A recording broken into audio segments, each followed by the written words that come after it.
வாழ்க வையகம், வாழ்க வையகம், வாழ்க வளமுடன். என்னையான் அறிய வேண்ட இறைவா என் குருவாய் வந்தாய். சென்னியில் சிந்தை வைத்து சீர்தவம் முறையாய் செய்தேன். உன்னையே என்னுள் காட்டி உள் நிறைந்தறிவாய் நின்றாய். முன்னை சேர் வினை தூய்மைக்கே முயன்று அறநெறி வாழ்கின்றேன். வாழ்க வளமுடன், வாழ்க வளமுடன். சிந்தனையை, உடல் நலத்தை சீரமைத்து உய்வித்த குருவே வாழ்க வளமுடன், வாழ்க வளமுடன். இந்த ஜூம் இணைப்பில் கலந்து கொண்டுள்ள இருபால் அன்பர்கள் அனைவருக்கும் இனிமையான காலை வணக்கம். மகரிஷி கூறுவது போல, சிந்தனை ஆற்றல் மிக்க சான்றோர் பெருமக்களே, இத்தகைய நல்லதொரு வாய்ப்பினை ஏற்படுத்தி கொடுத்துள்ள இறையாற்றலுக்கும் குருமகான் அவர்களுக்கும் எனது நன்றிகளையும் வாழ்த்துக்களையும் தெரிவிப்பதில் பெருமகிழ்வு கொள்கிறேன். நல்லதொரு தவமையற்றி ஒரு அமைதியான மலையணை சூழலில் அமர்ந்திருக்கிறோம். சில மணித்துளிகள் மகரிஷியின் கருத்துக்களை சிந்தனைக்கு எடுத்துக்கொள்ள இருக்கிறோம்.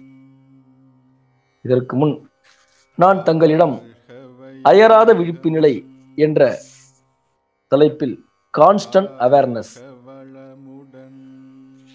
என்னுடைய கருத்துக்களை பகிர்ந்து கொண்டுள்ளேன் சில வாரங்களுக்கு முன்பு என்பதனை இந்த சமயத்தில் மகிழ்வோடு தெரிவித்துக் கொள்கிறேன். இன்று சிந்திக்க இருக்கும் தலைப்பு எண்ணத்தின் வலிமை, பவர் ஆஃப் தாட்ஸ். இந்த தலைப்பே கூட எனது அனுபவத்தின் அடிப்படையில் அமர்ந்ததாக எண்ணுகிறேன். மகரிஷி அவர்கள் கொடுத்த தலைப்பாகவும் கருதுகிறேன்.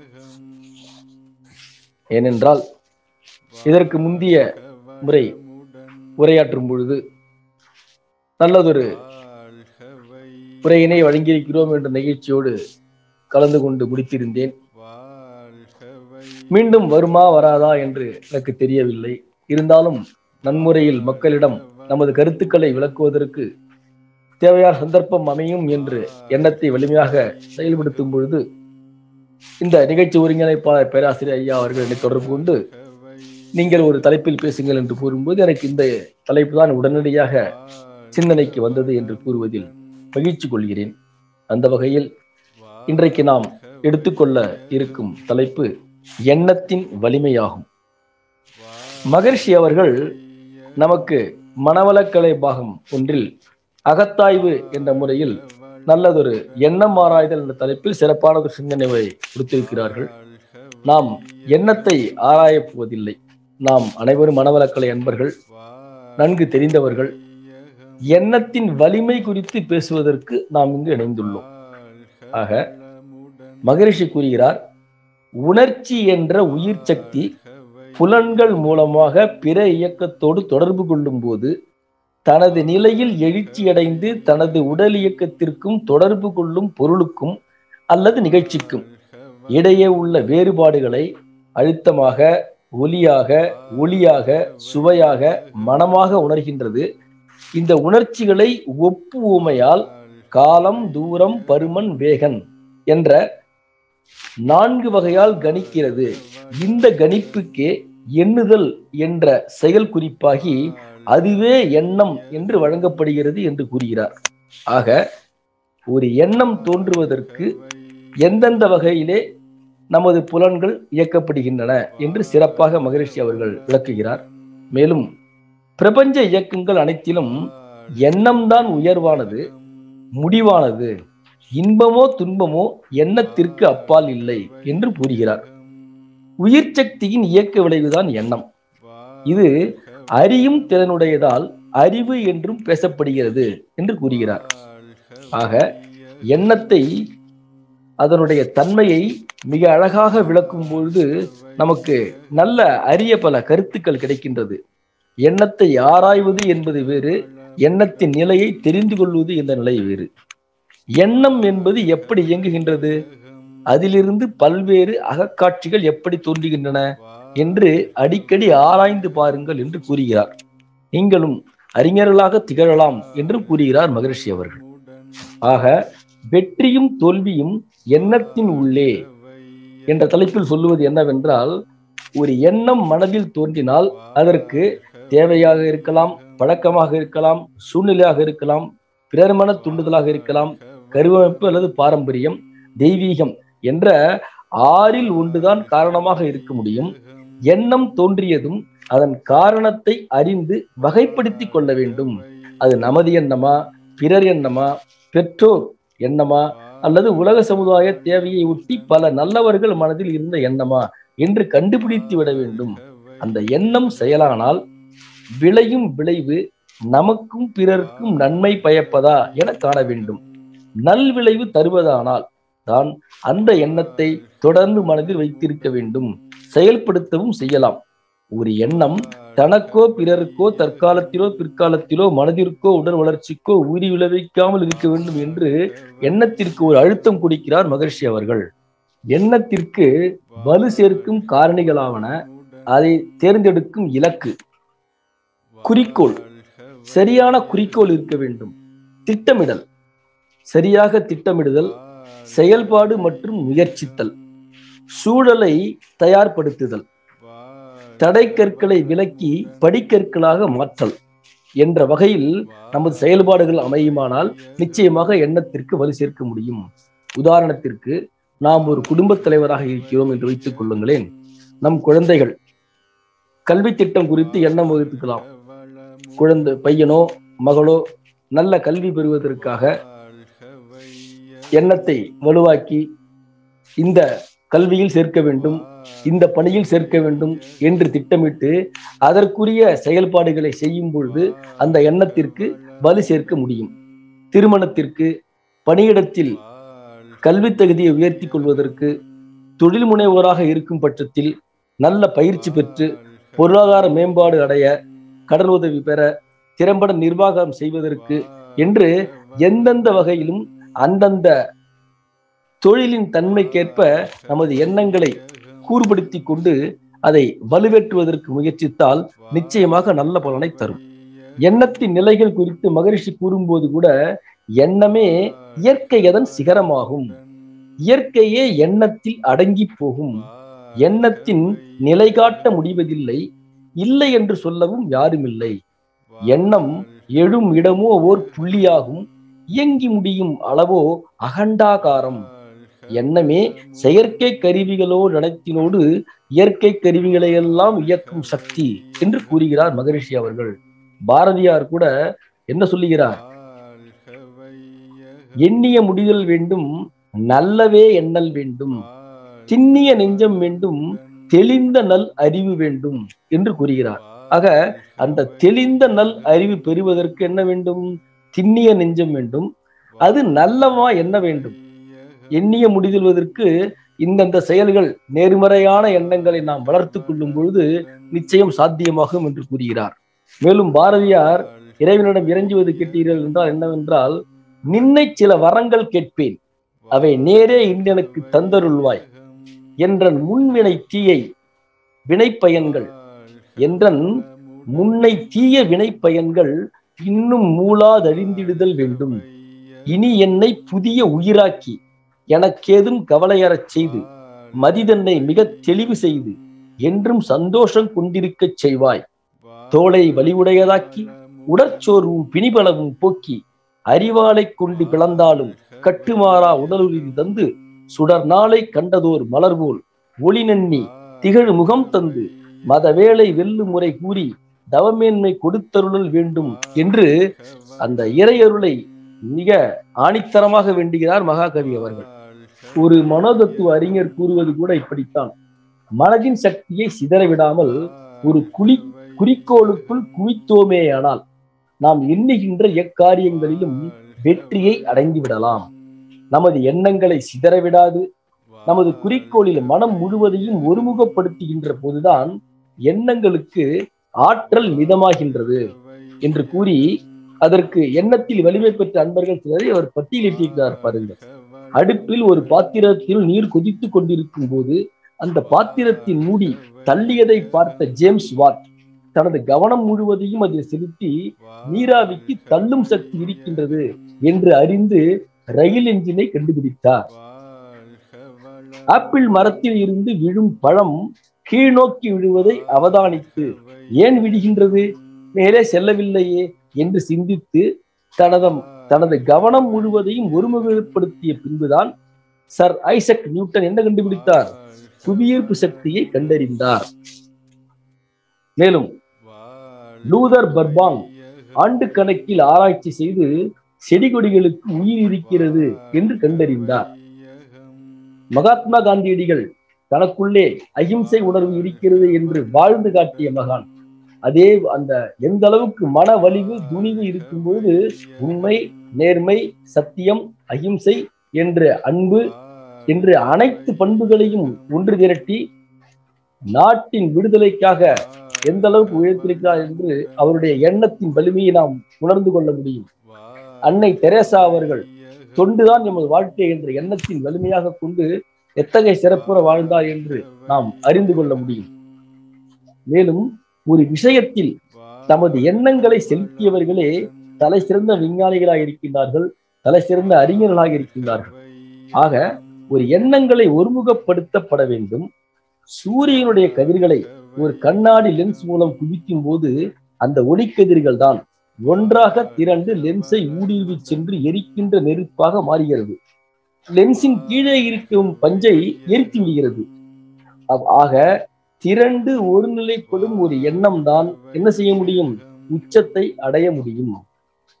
ஒரு செயல் வெற்றி அடைய வேண்டுமானால் முழு மனதையும் செலுத்துவது, முழு ஆற்றலையும் ஒன்று குவிப்பது, முழு அறிவையும் புகுத்துவது. ஆக முழு ஆற்றல், முழு அறிவு, முழு சக்தி என அனைத்தையும் செயல் மூலம் வெற்றியடைய செய்யும் பொழுது மூன்று திறன்களும் இணைந்து ஒன்றிணைய வேண்டும். இதைத்தான் நமது மகிழ்ச்சி என்ன சொல்கிறார்கள்? ஓர்மை, கூர்மை, சீர்மை, நேர்மை என்ற முறையில் உங்களுடைய செயல்களை திட்டமிட்டு செயலாற்றும் பொழுது நிச்சயம் அதில் வெற்றி கொள்ள முடியும் என்று கூறுகிறார். மேலும் மகரிஷி அவர்கள் எண்ணத்தின் சிறப்பாக சொல்லுவது என்னவென்றால், எண்ணம், சொல், செயல்கள் எல்லாம் ஒன்றுக்கொன்று இணைந்துள்ள தன்மையதை காணும் போது எண்ணமே அனைத்துக்கும் மூலமாகும். இன்ப துன்பம், விருப்பு வெறுப்பு, உயர்வு தாழ்வு எண்ணத்தின் நாடகமே. பிரபஞ்சத்தின் ரகசியங்கள் அனைத்துக்கும் ஈதே பெட்டி. எண்ணமே இல்லையெனில் ஏதுமில்லை, எண்ணத்திற்கு அப்பாலும் ஒன்றுமில்லை என்று கூறுகிறார். மேலும் எண்ணத்தின் வலிமை குறித்து அறிஞர் பெருமக்கள் ஒரு சிறப்பான ஒரு முறையை வகுத்திருக்கிறார்கள். அதாவது முதலில் குறிக்கோளை தேர்வு செய்ய வேண்டும். தன்னம்பிக்கையுடன் அந்த குறிக்கோளை பிரார்த்தனை மூலம் ஒவ்வொரு நாளும் மனம் ஒன்றி கேட்கும் போது மனதில் ஒரு ஆழமான உறுதி ஏற்படும். பிரார்த்தனை என்ற பெயரில் நமது மனதிற்கு நாமே கட்டளையிடுகின்றோம். நாம் என்ன செய்கின்றோம்? தவத்தில் வாழ்த்தி வாழ்த்தி வாழ்த்தி அந்த எண்ணம் நிலை பெற அந்த எண்ணத்திற்கு வலு சேர்க்கின்றோம். இதன் மூலம் ஆழமாக குறிக்கோள் மனதில் போய் பதிந்து விடும். அப்போது முயற்சியில் என்ன செய்ய வேண்டும்? மனம் ஒன்றி விடுவதற்கு முயல வேண்டும். எப்படி வாகனம் ஓட்டும் போது மனம் ஒன்றி வாகனத்தை செலுத்துகின்றோமோ அப்படியேதான் மனம்தான் எல்லாவற்றிற்கும் காரணம். அதனை வெற்றி கொள்வதற்கு பழக கொள்ள வேண்டும். வெற்றி என்பது நாம் விரும்பியதெல்லாம் வெற்றி கண்டு விடுவதல்ல, நம்முடைய தீமைகளை, தீய எண்ணங்களை வெற்றி கொள்ள வேண்டும் என்று கூறுகிறார். வள்ளுவர் கூட அவருடைய வழியில் தவம் என்னும் நூலிலும் தீய எண்ணங்கள் இன்று வெற்றி கொள்ளுதல் மாபெரும் வெற்றி என்று கூறுகிறார். இவை எல்லாவற்றையும் வென்றுவிட்டால் பிறரால் நாம் குறை கூறப்பட மாட்டோம் என்று கூறுகிறார். அதாவது குறையில்லாமல் வாழ்கின்ற வாழ்க்கையே மேன்மையான வாழ்க்கை. இவ்வாழ்க்கையுடன் நாம் கொண்ட ஒரு குறிக்கோளை நோக்கி மனம் ஒரு ஒருமைப்பாட்டுடன் செல்லும் போதுதான் நாம் கொண்ட குறிக்கோளில் வெற்றி காணலாம் என்று கூறுகிறார். மகரிஷி கூட கூறுவது பார்த்தீர்களானால், எண்ணத்தின் உயர்வை ஒட்டியே மனதின் தரமும் உயர்வும் அமைகின்றன. மனதின் அளவில்தான் தனி மனிதனின் தரமும் உயர்வும் உருவாகின்றன என்று கூறுகிறார். மேலும் எண்ணம் தானாக எழுந்து அலையாமல் எண்ணத்தில் எண்ணமாய் இருப்பதுவே யோகமாகும் என்று கூறுகிறார். இந்த இடத்தில் மகரிஷியின் ஒரு கருத்தை, கவிதையை நினைத்தோமானால் மிகச் சிறப்பாக இருக்கும். ஒரு எண்ணம் நற்பெயராக மாறுவதற்கு என்ன செய்ய வேண்டும்? எண்ணத்தை தான் காவலாக வைக்க வேண்டும் என்று கூறுகிறார். எண்ணம் நற்பயனாக என்ற தலைப்பில் மகிழ்ச்சி அவர் கொடுத்த கவிதை நோக்கினால் மிகச் சிறப்பாக இருக்கிறது. எண்ணத்தை எண்ணத்தால் எண்ணி எண்ணி எண்ணத்தின் இருப்பிடமும் இயல்பும் கண்டு எண்ணத்தை எண்ணத்தில் நிலைக்கச் செய்தால் எண்ணமே பழக்கத்தால் தெளிந்து போகும். எண்ணமது எழும்போதே இது ஏன் என்று எண்ணத்தால் ஆராய்ந்தால் சுலபமாக எண்ணத்தின் காரணமும் விளைவும் காணும் எழும் எண்ணம் யாவும் நற்பயனாய் மாறும் என்று கூறுகிறார். அதாவது ஒரு எண்ணம் தோன்றுகிறது, அந்த எண்ணம் சரியான எண்ணமா, நல்ல எண்ணமா, கெடுதல் தரக்கூடியதா, இல்ல நமக்கு நன்மை ஏற்பட்டு பிறகு கெடுதல் தரக்கூடியதா என்று நாம் ஆராய்ச்சிக்கு எடுத்துக்கொள்ளும் பொழுது அதுக்கு என்ன செய்ய முடிகிறது? அந்த எண்ணத்தால் தான் நாம் அந்த எண்ணத்தை ஆராய்ச்சி எடுத்துக்கொள்ள வேண்டும் என்று கூறுகிறார். அதுக்கு எண்ணத்தின் இயல்பு ஒரு காரணம் என்ற வகையில் சொல்லும் பொழுது அந்த எண்ணத்தை எண்ணத்தில் நிலைக்க செய்யும் பொழுதுதான் அது என்னவாகிறதுங்க? பழக்கமாக தெரிகிறது, தெளிந்து போகும் என்று கூறுகிறார். இதனையே புத்தர் பெருமான் கூறுவது என்னவென்றால், எண்ணத்தில் கவனமாக இருங்கள், அவைதான் உங்கள் வார்த்தைகளாகின்றன. வார்த்தையில் கவனமாக இருங்கள், அவைதான் உங்கள் பழக்கமாகின்றன. பழக்கத்தில் கவனமாக இருங்கள், அவைதான் உங்கள் செயல்களாகின்றன. செயலில் கவனமாக இருங்கள், அவைதான் உங்கள் ஒழுக்கமாகின்றன. ஒழுக்கத்தில் கவனமாக இருங்கள், அவைதான் உங்கள் வாழ்க்கையாகின்றன. வாழ்க்கையில் கவனமாக இருக்கும் பொழுதுதான் மனிதனை மாமனிதனாக மாற்றுகிறது என்று கூறுகிறார். இதையேதான் ஆங்கிலத்தில் கூட சொல்லுவார்கள் வாட்ச் என்று. வாட்ச் என்றால் கவனித்தல் என்ற பொருளில் கூறலாம். Watch your word, watch your action, watch your thought, watch your character, watch your habits என்று ஒவ்வொன்றையும் நான் அணுக்ஷணமும் அதனை நாம் கவனித்துக் கொண்டே இருந்து நமது செயல்களை திருத்தமாக செய்யும் பொழுது நமது எண்ணத்திற்கு கண்டிப்பாக வலு ஏற்படும். ஸ்ரீமத் சுவாமி சித்பவானந்தர் என்பவர் கூட எண்ணத்தின் வலிவு குறித்து கூறும் பொழுது, எல்லாம் வல்ல இறைவா, உனக்கு உகந்த எண்ணம் என் உள்ளத்தின் கண் எழுமாயின் அவ்வெண்ணம் நலம் விளைவிக்க வல்ல வலிவு பெற்று விடுகிறது. அதாவது உடலில் மறைந்திருக்கும் நோய் உடல் வலிவை குறைத்து விடுகிறது. மனதில் மறைந்திருக்கும் காம குரோதி நோய்கள் மனதின் வலிவை அழித்து விடுகின்றன. உள்ளத்தினுள் ஆழ்ந்து மூழ்கி அத்தகைய நோய்களை களைய வேண்டும். பின்பு உண்மை ஒன்று புலப்படும். எண்ணமானது வெளி உலகில் உள்ள பொருள்களோடும் உயிர்களோடும் தொடர்பு கொள்ள வல்லது. நாம் எண்ணும் தூய எண்ணத்திற்கு ஏற்ப வெளியுலகம் நமக்கு மாறி அமைகிறது. மற்றவர்கள் உள்ளத்தில் அந்த எண்ணம் புகுந்து நிலைத்திருக்கிறது. நல்ல எண்ணம் நமக்கு நலம் தருகிறது என்று கூறுகிறார். தாய்மானவர் கூறும் பொழுது, திடமுறவே நின்னருளை சேர்ந்தென்னை காத்தாள கடன் உனக்கென்றெண்ணி நின்னை கைவித்தேன் நானலனோ என்று கூறுகிறார். மேலும் சித்பவானந்தர் கூறுகையில், உன்னில் நீ உறுதி கொள், மலையும் அடிமரமும் உறுதிக்கு சான்றுகளாகின்றன. புயல் காற்றும் மழையும் அவைகளை அசைக்க மாட்டா. நகர்கின்ற மணலும் வளைகின்ற கொடியும் அசைகின்ற நாணலும் உறுதியின்மைக்கு சான்றுகளாகின்றன. மற்றவர்களெல்லாம் மனத்தளர்ச்சி அடையும் பொழுது தன்னந்தனியாய் உறுதியுடன் இருப்பவனே மனிதன். நெகிழ்ந்த நெஞ்சமுடையோர் பிறர் உதவியை சார்ந்திருக்கின்றனர். உறுதிப்பாடுடையவன் எவனோ மலை போன்று தன்னில் தானாய் இருக்கிறான் என்று கூறுகிறார். நல்லதையே எண்ண அதையே செய்ய நல்ல எண்ணங்கள், நற்செயல்கள், நல் வாழ்க்கை என யாவும் தாமாகவே அமைந்துவிடும் என்று கூறுகிறார் மகரிஷி.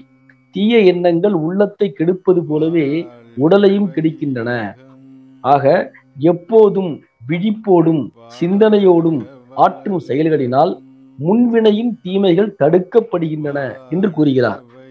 அவரவர் வாழ்க்கையின் சிற்பி அவரவர் எண்ணங்களே என்று கூறுகிறார். திருவள்ளுவர் கூறும்போது கூட எண்ணி துணிக கருமம் துணிந்த பின் எண்ணுவோம் என்பது இழுக்கு.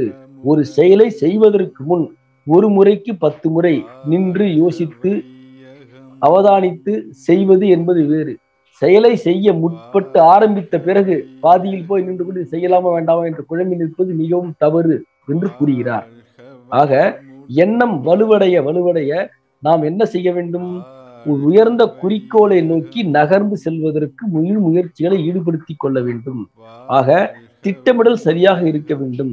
திட்டமிடல் சரியாக இருக்கும் பொழுது செயல்பாடுகளும் சரியாக இருப்பதற்குண்டான சூழ்நிலைகளை ஏற்படுத்தி கொள்ள வேண்டும். குறையில்லாமல் வாழ்கின்ற வாழ்க்கையே மேன்மையான வாழ்க்கை. இந்த வாழ்க்கையுடன் நாம் கொண்ட ஒரு குறிக்கோளை நோக்கி மனம் ஒருமைப்பாட்டுடன் செல்லும் போது நாம் கொண்ட குறிக்கோள் என்ன செய்யலாம்? வெற்றி காண முடிகிறது. குறிக்கோளை நடைமுறைப்படுத்த வேண்டுமானால் முயற்சி என்பது முழு மனதிலும் நிறைந்திருக்க வேண்டும் என்று கூறுகிறார் வள்ளுவர். முயற்சி உடையார் இகழ்ச்சி அடையார், முயற்சி திருவினையாக்கும் என்ற குறள்கள் நமக்கு நினைவிற்கு வருகின்றன. அப்ப சந்தர்ப்பம் சூழ்நிலையை சரியான முறையில் அமைத்துக் கொள்வது அவரவரவது கடமையாகும். சூழ்நிலையை மாற்றி அமைப்பதும் முயற்சியின் ஒரு வடிவமே. சூழ்நிலையை சாதகமாக்கி சாதிக்க நினைக்கும் காரியத்தில் நாம் என்ன செய்ய வேண்டும்? முழு ஈடுபாட்டுடன் முன்னேற வேண்டும் என்று கூறுகிறார் அந்த அறிஞர். ஆக எண்ணத்தின் வலிமை குறித்து சிந்திக்கும் பொழுது எந்தெந்த விதங்களில் என்னென்ன காரணங்களுக்காக நாம் நமது எண்ணத்தை வலுப்படுத்தலாம் என்று ஆராய முற்பட வேண்டும். நம்மை சுற்றி நல்ல நேர்மறை எண்ணங்கள் உலவும் போதுதான் நிச்சயம் நம்முடைய எண்ணங்கள் சொல் செயல் என யாவும் வலுப்பெறும். அதற்கு ஏற்ப பெரிதும் துணை புரிவது நமது மிடுக்கான எளிய தோற்றமும் புன்முறுவல் மலர்ந்த முகமுமே ஆகும் என்று நல்ல புரிதலை கொடுக்க வைக்க வேண்டும். எப்படி? நல்ல உடற்பயிற்சி செய்து மன தூய்மை பெற்று அகத்தவம் அகத்தாய்வு முறைகளை கைகொள்ளும் பொழுது நிச்சயம் நமக்கு இவ்வித நன்மைகள் கிடைப்பதற்கு உறுதி என்று அறுதியிட்டு கூறலாம். எப்படி காலுக்கு உரை பாதரட்சை என்று சொல்லுகிறோம், கைக்கு உரை கையுறை உள்ளது, தலைக்கவசம் உள்ளது, முகக்கவசம் உள்ளது. அதுபோல மனதிற்கு உண்டான கவசம் என்ன? மகரிஷி அவர்கள் சிறப்பாக நமக்கு கொடுத்திருக்கிறார்கள். அருட்காப்பு. நாம் நமது செயல்களை ஒழுங்காக திட்டமிட்டு செய்வதற்கு முன் அருட்காப்பு செய்து கொண்டு செய்யும் பொழுது நிச்சயம் நமக்கு சிறந்த பலனளிக்கும். நாம் எல்லா தவத்திலும் நல்ல கூர்ந்து நோக்கும் பொழுது அதை நன்கு நம்மால் உணர்ந்து கொள்ள முடியும். முதல்ல என்ன பண்றாங்க? அருட்காப்பு, அருட்பேராற்றல் இரவும் பகலும் எல்லா நேரங்களிலும் எல்லா இடங்களிலும் எல்லா தொழில்களிலும் உறுதுணையாகவும் பாதுகாப்பாகவும் வழி நடத்துவதாகவும் அமையுமாக என்ற மந்திர சொற்களை சுவாமிஜி அவர்கள் அப்படியே ரொம்ப சிறப்பா அறுதிட்டு என்ன பண்றாரு? டிஃபைன் பண்ணி வரையறுத்துள்ளார். அந்த நாள்தோறும் நாம் அதை சொல்ல சொல்ல சொல்ல நாம் நினைக்கும் எண்ணங்கள் என்னாகுங்க? நிச்சயமாக வலுப்பெறும். மேலும் தவத்தின் முடிவில் என்ன பண்றோம்? அருட்காப்பு இடுகிறோம். அப்ப சங்கற்பம் எவ்வளவு முக்கியமோ அது போன்றுதான் அருட்காப்பு. அருட்காப்பு என்ன பண்றாங்க? அருட்பேராற்றல் கருணையினால் உடல் நலம், நீளாயுள், நிறை செல்வம், உயர் புகழ், மெய்ஞானம் ஓங்கி வாழ்வோம் என்று நாம் இறைவனிடம் கட்டளையிட்டு கேட்கிறோம் நம்மளுடைய வேண்டுதலை. அப்பொழுது அந்த அந்த எண்ணமாகப்பட்டது என்ன ஆகுதுங்க? வலிமை பெறுவதற்குண்டான அத்துணை சாத்தியங்களையும் அடக்கி தன்னுள் அடக்கி வைத்திருக்கிறது என்று உணர முடிகிறது. ஒரு முறையா கூறுகிறோம் அல்ல, 3 முறை நல்ல தீட்சண்யமாக கூறும் பொழுது நமது நம்முள் எண்ணியுள்ள எண்ணங்கள் நிச்சயம் வலுப்பெற முடிகிறது. தவ முடிவில் அனைத்து அன்பர்களும் என்ன பண்றாங்க?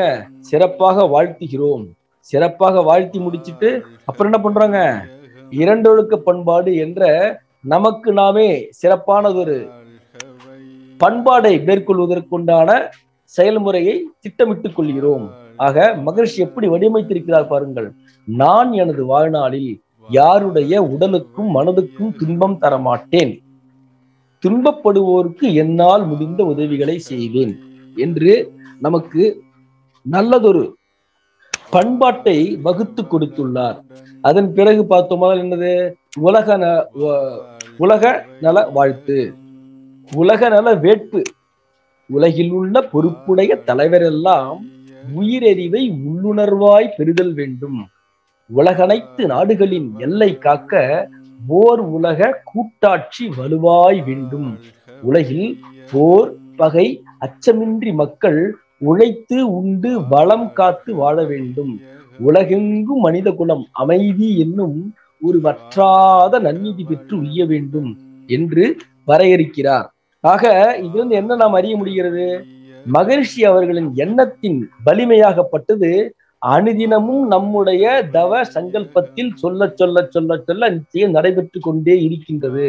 நாம் அறிந்து சிறப்பான நமது செயல்பாடுகளை வகுத்து கொண்டோமானால் நிச்சயம் அந்த எண்ணமாக வலிமை அடைவதற்குண்டான சாத்தியங்களை எட்டி கொண்டிருக்கிறது.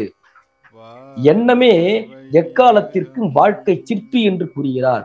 எண்ணி எண்ணிட இனிதே பயக்கும், எண்ணியவெல்லாம் எண்ணியபடியே ஆகும். எப்பொழுது?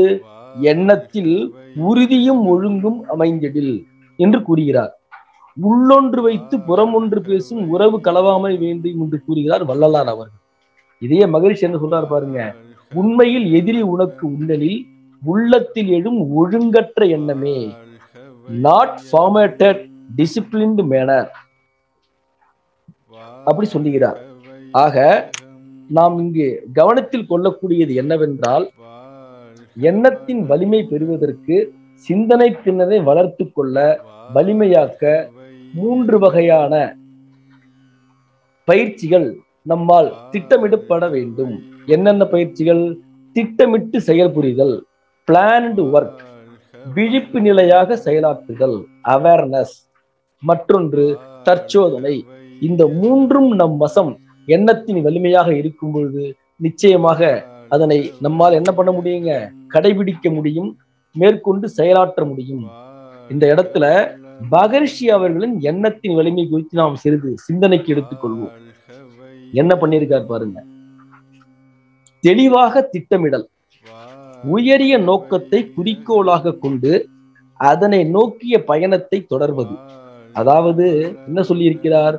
மனித குலம் அமைதியாக வாழ ஏற்ற சாதனை முறை 3, தனிமனித வாழ்வில் அமைதி 1, சமுதாயத்தில் அமைதி 2, உலக நாடுகளிடையே அமைதி 3.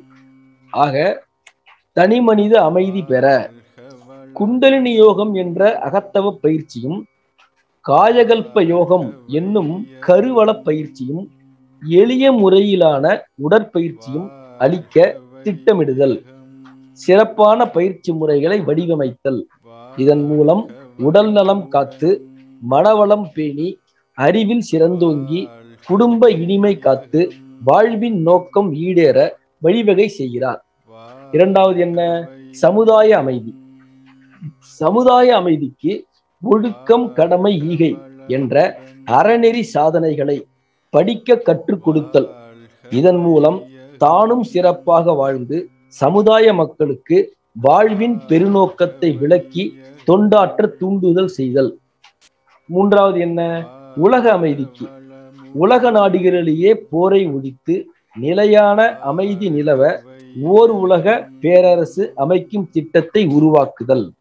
அதாவது 7 வகை திட்டம் என்ற தலைப்பில் ஓர் உலக ஆட்சி, உயர் ஒழுக்கத்தோடு உலகினிலே குழந்தைகளை வளர்க்கும் திட்டம் 2, பார் முழுதும் பொருள் துறையில் சமநேர் நீதி, பல நாடும் ஒன்றிணைந்த பொருளாதாரம், சீர்திருத்த சிக்கனமாம் சிறந்த வாழ்வு, தெய்வநிலை அகத்துணரும் இறை வணக்கம், நேர்வழியில் விஞ்ஞானம் பயனாய் கொள்ளும் நெறிமுறைகள், இவை இணைந்த வாழ்வு காண்போம் என்று அந்த 7 வகை திட்டத்தை சிறப்பாக வரையறுத்து கூறுகிறார். ஆக உலக நாடுகளுக்கும் ஐநா சபைக்கும் அவ்வப்போது விலக்கி தொண்டாற்றுவதற்குண்டான சேவையை உலக சமுதாய சேவா சங்கம் என்ன செய்கிறதுங்க? சிறப்பாக நடைமுறைப்படுத்தி கொண்டிருக்கிறது. இப்ப தற்போது உள்ள காலகட்டத்திற்கு வருவோம். மகரிஷி அவர்கள் வகுத்து கொடுத்த திட்டங்களை நாம் என்ன செய்து கொண்டிருக்கிறோம்? நமது உலக சமுதாய சேவா சங்க தலைவர் பத்மஸ்ரீ SKM ஐயா அவர்கள் சிறப்பாக அத்துணை எந்த அளவிற்கு இந்த திட்டங்களை பரப்ப முடியுமோ அந்த அளவுக்கு செயல்பாடுகளால் ஒருங்கிணைத்து சிறப்பாக கொண்டு செல்கிறோம். இதில் இந்த நிகழ்வு பார்த்தீர்கள் ஆனால் சிறப்பாக ஆழியார் ஐடி தொழில்நுட்ப பிரிவு நம்ம ஸ்மார்ட் இயக்குனர் மூலமாக அத்துணை பேராசிரியர்கள் எண்ணற்ற பேராசிரியர்களாக இருக்கிறோம். ஒவ்வொருவருக்கும் தனித்தனியாக சிறப்பாக வாய்ப்பு கொடுத்து அந்த கல்வியை ஜூம் இணைப்பு மூலமாக காலையிலிருந்து பார்த்தால் 5:15 மணியிலிருந்து ஆரம்பித்து தவம், சிந்தனை, மகரிஷியின் குரலில் தவம், மீண்டும் 11 மணிக்கு சிந்தனை, மாலை என்று சிறப்பாக அதனுடைய திட்டங்கள் பார்த்தீங்கன்னா வளர்ச்சியை நோக்கி சென்று கொண்டே இருக்கின்றன. அப்ப இந்த எண்ணத்தின் வலிவு பாருங்க எந்த அளவுக்கு நமக்கு செயல்பாடு முடிகிறது. இது முடியும் என்றால் நம்முடைய வாழ்க்கையில் நம்மால் நடைமுறைப்படுத்த முடியாதா என்றுதான் நம்முடைய ஏற்படக்கூடிய ஒரு சின்ன கேள்வி. அந்த கேள்வியை உணர்ந்து நம்மாலும் முடியும் என்று உணர்ந்து செயலில் இறங்க திட்டமிட்டு செயல் புரியும் பொழுது நிச்சயம் நம்மால் என்ன பண்ண முடியுங்க, கண்டிப்பாக செயலுக்கு கொண்டு வர முடியும். இதனைதான் முன்காலத்திலாம் பாத்தீங்கன்னாக்க இந்த பிரார்த்தனை பாடல்கள் சொல்லுவாங்க. அந்த பிரார்த்தனை பாடல்கள் எல்லாம் எனக்கு இது வேண்டும் அது வேண்டும் என்று இப்படி வரையறை கொடுத்துதான் போட்டியிருப்பாங்க. ஒரு உதாரணத்துக்கு சொல்ல வேண்டும் என்றால் கற்பூர நாயகி பாட்டு கேட்டிருப்பீங்க. அதுல மொத்தம் ஒரு 8 தொகுப்புள்ள பாடல்கள் வரும். அதுல ஒரு பேரா பாத்தீங்கன்னா, அன்புக்கு நானிடமை ஆக வேண்டும், அறிவுக்கு என் காது கேட்க வேண்டும், வம்புக்கு போகாமல் இருக்க வேண்டும், பஞ்சத்தை என் நெஞ்சம் அறுக்க வேண்டும், பண்புக்கு உயிர் வாழ ஆசை வேண்டும், பரிவுக்கு நான் என்றும் பணிய வேண்டும், என் பக்கம் இவையெல்லாம் இருக்க வேண்டும், என்னோடு நீ என்றும் வாழ வேண்டும் என்று அந்த இறையாற்றலை மதித்த பாடுவதாக அந்த கவி வரும். அதே போல பார்த்தீங்கன்னா நம்ம அந்த ஸ்ரீ அபிராமி பட்டர் துதி இருக்கு பாருங்க. அதுல முதல்ல பார்த்தீங்கன்னா அபிராமி பட்டர் அப்பதான் எழுதியிருப்பாங்க. ரொம்ப சிறப்பா இருக்கும்.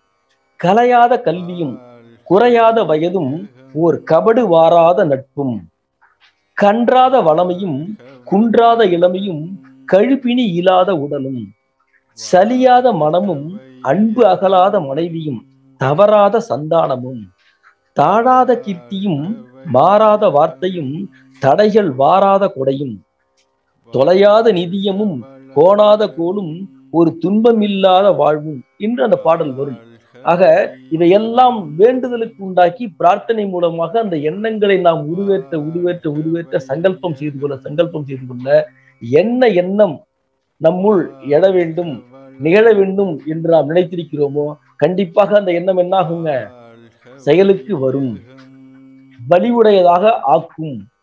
நேர்மறை எண்ணங்களோடு நாம் பயணிக்கும் பொழுது நம்ம சுற்றி நல்ல ஒரு பாசிட்டிவ் வைப்ரேஷன்ஸ் கிரியேட் பண்ணும்போது நம்ம என்ன பண்ணுவாங்க, நம்மளை பார்க்கும் பொழுதே அகமகிழ்வோடு நம்ம ஏற்பார்கள். நம்மிடம் உள்ள தீய குணங்கள் அதுவாகவே விலகி விலகி விலகி நற்குணங்களை சார்ந்து நாம் நடமாடும் ஒரு கோயிலாகவே திகழ முடியும். அப்ப எண்ணங்கள் வலுப்பெறும் பொழுது இத்தகைய நன்மைகளை அடைவதற்குண்டான சாத்தியங்கள் இருக்கின்றன. எண்ணத்தை வலிமையாக்குவதற்கு மகரிஷி கூறுவதும் இதைத்தான். உயர்ந்த பயனளிக்கும் நோக்கத்தில் எண்ணத்தை பயிற்றுவிப்பது சிறந்தது. பல களங்கங்களை போக்கி நல்ல நிலையில் எண்ணத்தை தூய்மையாக வைத்திருக்க அப்பயிற்சி முறைகள் உதவும். தன் உருவ நினைவு, அறிவில் தெளிந்த பெரியோர் உருவ நினைவு, இவை எண்ணத்தில் நிலை பெற பழகுவது மனிதனை வாழ்வில் சிறப்படைய செய்யும் என்று கூறுகிறார். மேலும் எண்ணம் என்ன ஆகுது, உயிர் சக்தியிலிருந்து பிறக்கின்றது. அது பிரபஞ்சம் முழுமையும் நிறைந்து விடுகின்றது. அதற்கு இடத்தாலோ காலத்தாலோ முடிவே கிடையாது. பல வருடங்களில் செய்து முடிக்கக்கூடிய செயல் திட்டங்களை ஒரு நிமிடத்தில் எண்ணிவிடலாம். ஆகவே ஏன் எப்போதும் எதிர்காலத்தை பற்றி திட்டமிட்டுக் கொண்டே காலத்தை வீணாக்குகிறீர்கள் என்று கேட்கிறார். தேவையான போது சூழ்நிலைக்கேற்ப எண்ணத்தை செயலாற்றி மாற்ற முடியும்.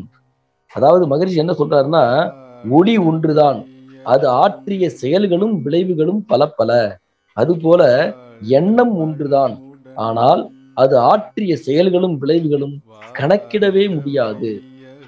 எண்ணத்தின் விளைவு அறியாது எண்ணி எண்ணி அது விளைவாகி செயலில் மலரும் போது அவற்றை தாங்க முடியாமல் மனிதன் என்ன பண்றாங்க, திணறுகிறான் என்று கூறுகிறார். அவனே வலையும் விரித்து அதற்குள் அவனே சிக்கிக் கொள்ளுகிறான். அவரவர் வாழ்வை சமைக்கும் அற்புத சிற்பி அவரவர் எண்ணமே என்று கூறுகிறார்.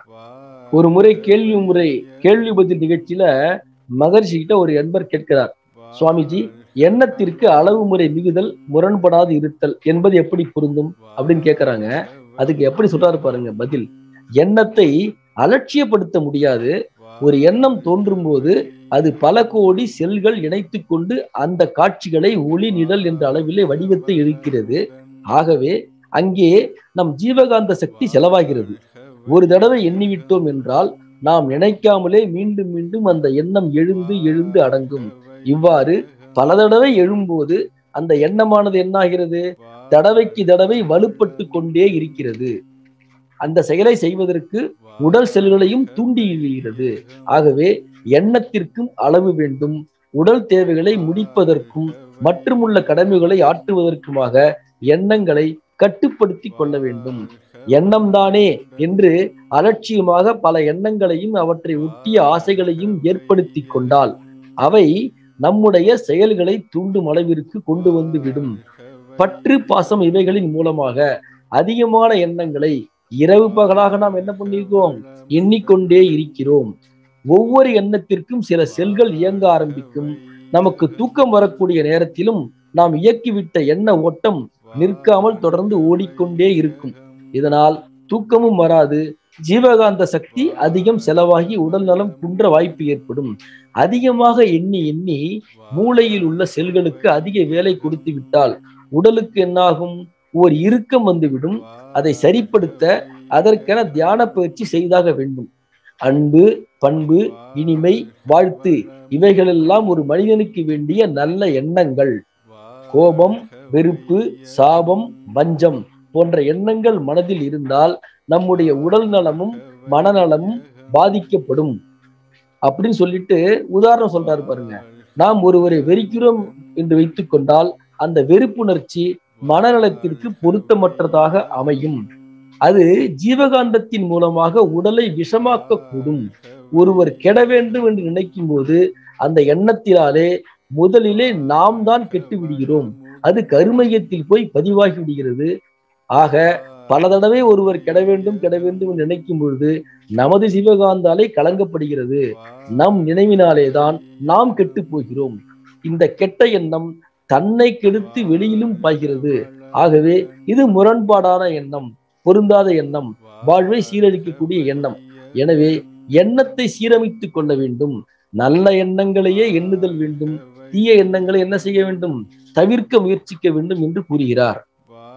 என்னிடம் சிறப்பான தனித்திறமை என்று எதுவும் இல்லை, என்னிடம் இருப்பது ஆர்வம் மட்டுமே என்று ஆல்பர்ட் ஐன்ஸ்டீன் கூறுகிறார். இன்னொரு அறிஞர் கூறும் பொழுது அச்சம், ஆர்வம் இயற்கை. இதில் எது ஒருவரை இயக்குகிறதோ அதை அந்த வீச்சின் அடிப்படையிலேயே ஒருவர் வெற்றியாளராக ஆவதும் வெற்றியாளராக மாறி பலருக்கு பயனுள்ள வாழ்க்கை வாழ்வதும் அமைகிறது. இங்கு இயற்கை என்பதை இறை அருள் என்றோ பிரபஞ்ச ஆற்றல் என்றோ அல்லது சக்தி என்றோ உள்ளுணர்வு என்றோ அவரவருக்கான அனுபவம் மற்றும் தேவையின் அடிப்படையில் இதை புரிந்து கொள்ளலாம் என்று கூறுகிறார். இன்னொரு சிந்தனையாளர் எண்ணத்தின் வலிமை குறித்து தனது எண்ணத்தை வெளிப்படுத்தும் பொழுது ஆத்தோரம் மணல் எடுத்து அழகழகாய் வீடு கட்டி என்று மணலை சேகரித்து தங்களது இருப்பிடத்தை அமைத்துக் கொள்ளும் ஓர் எறும்பின் சராசரி எடை 4 கிராம். ஆனால் அது தனது எடையை விட 10-50 மடங்கு எடைக்கு மேலாக தூக்க வல்லது. ஆனால் மனிதனோ தனது எடையை விட 1.5 மடங்கு வரைதான் தூக்க இயலும். எறும்புகள் ஒற்றுமையாக பணி செய்ய வல்லவை. கூட்டு முயற்சியில் ஒருங்கிணைந்த மூளையோடு செயல்படும். நல்லனவற்றை ஏற்கும், வேண்டாதவற்றை புறக்கணிக்கும். ஒற்றுமையாய் வாழ்வதாலே விளையும் நன்மையே என்ற தன்மையில் அவை சிறப்பாக விளங்கும். இதை நாம் உதாரணமாக எடுத்துக்கொள்ளலாம் என்று கூறுகிறார். மேலும் வலிமைக்கு அவர் கூறும் ஒரு உதாரணம் மிகச் சிறப்பானது. கழுகை பார்த்து கற்றுக்கொள்ள வேண்டும் என்று கூறுகிறார். உயரப்பருக்கும் கழுகின் குணாதிசயங்கள் ஆளுமை திறன்களை வளர்த்து கொள்ள அறிய வேண்டியவை. கழுகு எப்போதும் தன்னை உயர்த்தி எட்டாத தூரத்தில் பறக்கும் சாதாரண இனங்களோடு உறவாடாது. தனது சக இனத்தோடு உயர பறக்கும். நாம் சாதிக்க வேண்டும் என்றால் எதிர்கொள்ள வேண்டிய சவால்களின் மீது கூர்நோக்கு பார்வை, முனைப்பான கவனம் தேவை. அதற்கு கழுகு உயர பறப்பது போல் உயரிய கோட்பாடோடு தனிமைப்படுத்தி கொண்டு தலைவர்கள் ஆலோசனை பெற்று செயல்பட்டால்தான் சாத்தியமாகும். கழுகு இரை தேடுகையில் தனது கூர்மையான பார்வையை நாடுகிறது. ஓர் இரையை குறிவைத்தால் தனது வலிமையான கூரிய நகங்கள் மேவிய பாதங்களில் 20 கிலோவிற்கு மேற்பட்ட ஆடுகளை கவ்விச் செல்லக்கூடிய அளவு இருக்கும். அதே போல் ஒரு குறிக்கோளை அடைய வேண்டும் என்றால் கருமமே கண்ணாயினார் என்பதற்கு ஒப்ப எல்லா சக்தியையும் திரட்டி பயன்படுத்தி நிறைவு செய்ய வேண்டும். கழுகு வேட்டையாடி உயிருள்ளவற்றை உணவாக்கும், செத்தவற்றை தீண்டாது. ஆக பழமையானவை தேவையற்றவை நீக்கிவிட வேண்டும், நேரத்தை விரயமாக்கும். விஷயங்களை கழுகு போல் அறவே தவிர்க்க வேண்டும். கழுகு முட்டையிடும் முன் மிக உயரத்தில் கூடு கட்டும். குஞ்சு பொரித்தவுடன் அவற்றுக்கு தேவையான உணவளிக்கும். கழுகு குஞ்சுகள் பிறக்கும் போது வலிமையோடு பிறப்பதே இல்லை. அவை எல்லாம் பயிற்சியால் பெறப்படுபவை. ஒரு கட்டத்தில் தாய் கழுகு மென்மையான பொருட்களை கூண்டிலிருந்து எடுத்துவிடும். கூர்மையான குச்சிகள் மேல் குஞ்சுகளை இருக்கச் செய்யும். சௌகரியமாக இருந்த இருப்பிடம் கரடுமுரடானதால் குஞ்சுகள் என்ன செய்யும்? கூண்டின் விளிம்பிற்கு செல்லும். தலை சுற்றும். உயரத்திலிருந்து அண்ணாந்து பார்த்தால் அதல பாதாளம். என்ன செய்வதென்று நடுங்கும். குஞ்சுகளை தாய் கழுகு என்ன செய்யும்? கீழே தள்ளிவிடும். அரைகுறையாக குஞ்சுகள் பறக்க முயற்சிக்கும். அவை கீழே ஒழுவதற்குள் தாய் கழுகு குஞ்சை பிடித்து கூட்டுக்குள் கொண்டு வந்து விடும். மீண்டும் இதே மாதிரி பயிற்சி. ஒரு நிலையில் குஞ்சுகள் கவனமாக பறக்க கற்றுக்கொள்ளும். தான் கஷ்டப்பட்டு பயின்றது போல் தனது குஞ்சுகளும் பயிர வேண்டும் என்று கழுகு திடமாக நம்புகிறது. எந்த சலுகையும் தனது குஞ்சுகளுக்கு அது அளிப்பதே இல்லை. இதை இந்த காலத்து பெற்றோர்களுக்கு ஒரு பாடம். நான் கஷ்டப்படுவதை போல் பிள்ளைகள் கஷ்டப்படக்கூடாது என்று எண்ணுவோரை நாம் பார்க்க முடிகிறது. அது ஒரு பாதுகாப்பு வளையத்தோடு போடும் நிலை மாற வேண்டும். களத்தில் விழுந்து புரண்டால்தான் தன்னம்பிக்கை என்ற செடி வளரும் என்று கூறுகிறார். கழுகுகள் சூறாவளி காற்று புயல் என வந்தால் பயப்படுவதே கிடையாது.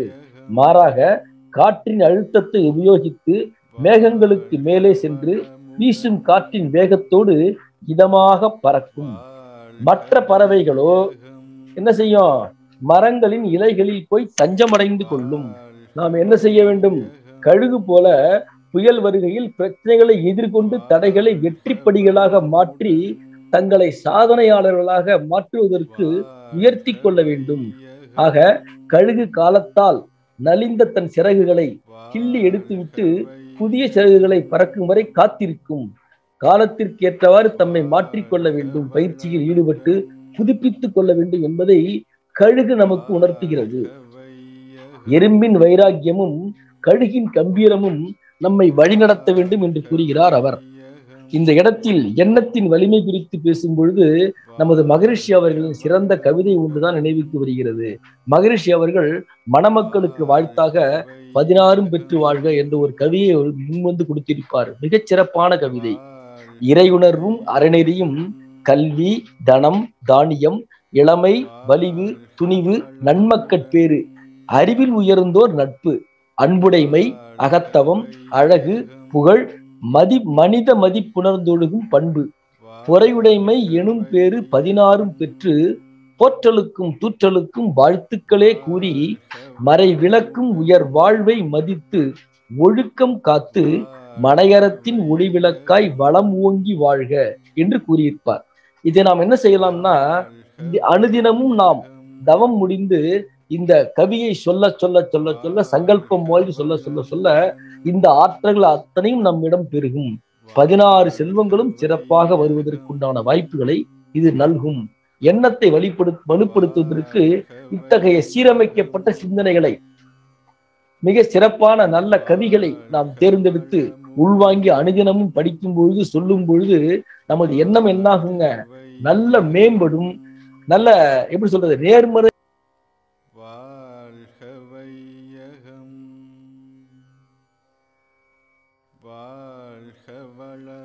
வலிமையாக்குவதற்குண்டான செய்திகளை சிறப்பாக செவிமடுத்த உங்கள் அனைவருக்கும் நன்றி பாராட்டி இத்துடன் எனது எண்ணத்தின் வலிமை குறித்து சிந்தனையை நிறைவு செய்கிறேன்.